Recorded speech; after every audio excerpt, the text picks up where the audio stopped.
Suka perkenalkan tajuk kita. So saya akan mula dengan something to do with right brain. Something to do dengan right brain. Dan kalau kita perhatikan sebenarnya saya berdiri di tempat orang tanda tangan tu, kita perhati ada orang tanda tangan dengan tangan kiri. Tidak. Ada orang tanda tangan dengan tangan kanan. Kebanyakan orang akan tanda tangan dengan tangan kanan. Boleh dikatakan dia terbalik. Tangan kanan ni dia kontrol ni di sebelah kiri otak kita. So yang tangan kidal ni kebanyakannya dikontrol oleh sebelah kanan. Dan orang yang tangan kidal ni biasanya dia ni artis, biasanya dia pelukis, biasanya ke arah itu. Dia lebih mirip ke arah benda-benda macam tu. Wahal yang sebelah kanan ini kebanyakannya dikontrol di sebelah kiri. Dan kebanyakannya orang sains, orang teknologi biasa macam tu. So ringkas cerita kita nak pergi melihat sedikit sebanyak tentang otak kita ni. Inilah rupa otak kita. Kalau kita tengok pun kadang-kadang kita takut. Warna dia memang macam tu. Kalau siapa ada darah tinggi, kalau BP dia dah 150, 130, tu bahaya. Sebab dia punya kesan ialah dia punya arteri itu meletup biasanya dekat bahagian dalam otak. Bila arteri itu meletup, maka pendarahan berlaku dalam otak. Darah tu kalau tak sempat dikeluarkan, maka dia akan kolaps. Contohnya yang berlaku pada menteri yang main badminton di Terengganu. Sebenarnya kalau orang tu tahu, semasa dia kolaps, bukan tukang kipas dia, patutnya kena cucuk dengan apa-apa jarum ke supaya darah tu pancut.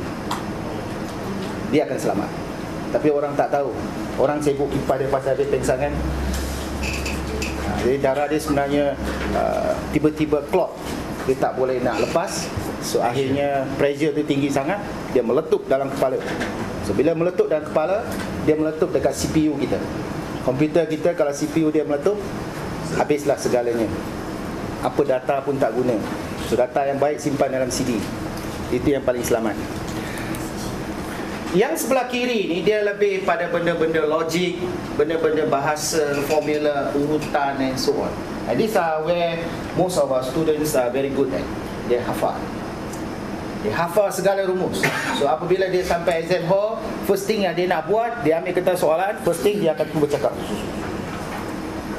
Kalau you nak cuba tangkap pelajar yang meniru dalam Dewan Periksa, one thing good is you bagi buku jawapan dulu. Jangan bagi yang loose sheet tu. Simpan loose sheet. You'll be surprised they are waiting for the loose sheet to come, because dia nak selip dia punya kertas. The loose sheet tu yang kita bagi loose sheet tu, dia dah ready dia punya untuk dia selip. Dia tengah ready. So ada sekali tu saya tak bagi, saya simpan tu, saya suruh tolong kawan jangan bagi. Jalan dalam 10 minit dia dah menggelabah. Sebab dia nak selip tak boleh. You see? The moment you bagi dia cuba selip. Dan dia cari orang yang selalu cari you mana pergi. Orang tu you tangkap mesti jumpa. Saya sentiasa tangkap, sentiasa jumpa. Kerja dia memang kerja dia cuba hafal. So berapa kapasiti kepala kita nak hafal semuanya? Berapa kekuatan kita? So ingatan ini yang dia cuba hafal ni menyebabkan dia banyak berfikir yang lain. Akhirnya dia tak merancang dalam peperiksaan itu.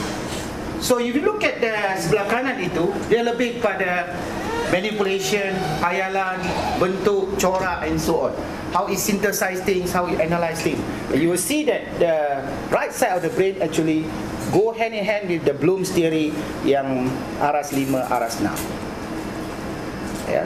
Wahal yang sebelah sini biasanya aras 1, 2, 3. Ya.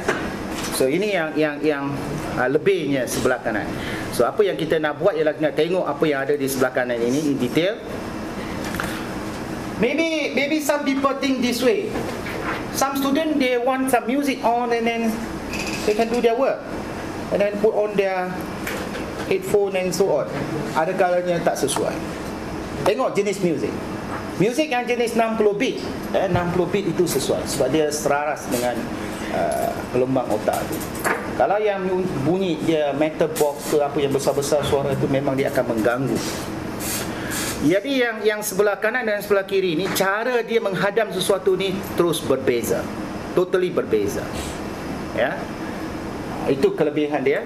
Dan kalau kita perhatikan misal kata gambar ini sekalipun dia akan nampak cara kita melihat gambar ini. Mungkin kita dah pernah lihat gambar ni. Ada orang nampak orang tua, ada orang nampak orang muda. Okay. Bagi mereka yang nampak orang tua ni, dia nampak ini hidung dia yang besar. This is the big nose. Ini dia punya mulut, ini dagu dia. Itu orang tua. Orang tua. Bagi yang orang muda, dia akan melihat ada bulu kening sini. Ini pipi dia. Ini telinga dia. Dia lihat ke sebelah sana. Itu orang muda. So there are two version here. Walaupun pada gambar yang sama, kita nampak dua ciri yang berbeza. Because that's how our mind perceive some things. It is not optical illusion, but it is true thing. When you see something, of course there are dua perspektif. Mungkin kita tengok sebelah sini, nampak macam orang tua, ada orang nampak macam orang muda. So macam mana kita berbincang cara akademik bermakna tidak ada salah dan betul. Kita sama-sama berkongsi maklumat, dan kalau ada yang baik, kita boleh terus cuba amalkan. Right? Now, what is all the views are about? 1990 to 93, some kind of study conducted by Seymour and Habits. 333 students at 7 institutions. Dia dapati the number of reasons leading the science class was poor teaching. Of course, NC duduk kata kita kena KPI, kena research and so on. Kita baru ni kena isi orang 70, 30, 30, 70. Jangan fikir banyak. Terpaksa 70, 30 di peringkat awal. Lepas tu baru fikir 70, 30, the other way round. Sebab pada saya, somehow di universiti, kecuali bilangan pelajar tu betul-betul dikurangkan 50% in future. Saya tidak dapat tahu dia pelajar maths kita akan dikurangkan jadi 60 orang. Jadi tak cukup orang mengajar, kita kena buat research. Mungkinlah itu keadaan yang akan berlaku. Tapi peringkat ini kita masih macam mana pun kena mengajar. Tak boleh lari. But the reason is they leave because of poor teaching. Poor teaching because, not because of the lecturer tak gerti mengajar. Lecturer tu pandai, dah ada PhD dan sebagainya, gerti.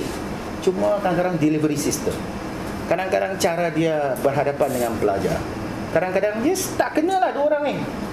Adalah yang tak kena, right? Tapi somehow yang kita dah berada di sini lama, saya rasa tak ada masalah. Of course the professors are trained to perform research, not teaching. Maybe there's some kind of disconnect between how we teach and how students learn. There's some kind of mismatch here. How we teach and how students learn. So these are things that always becomes the theory here. So now we are talking about what? So Roger Sperry from the University of California, he looks into the right brain and the left brain theory, and he talk about the influence of teaching and the effect of the teaching due to these two different hemispheres. Okay?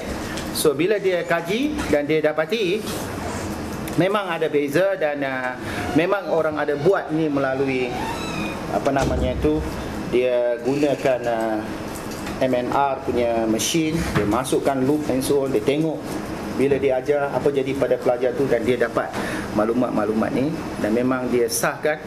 Dan kiri dan kanan ni kalau kita boleh gabungkan, you will get a big jump in your teaching.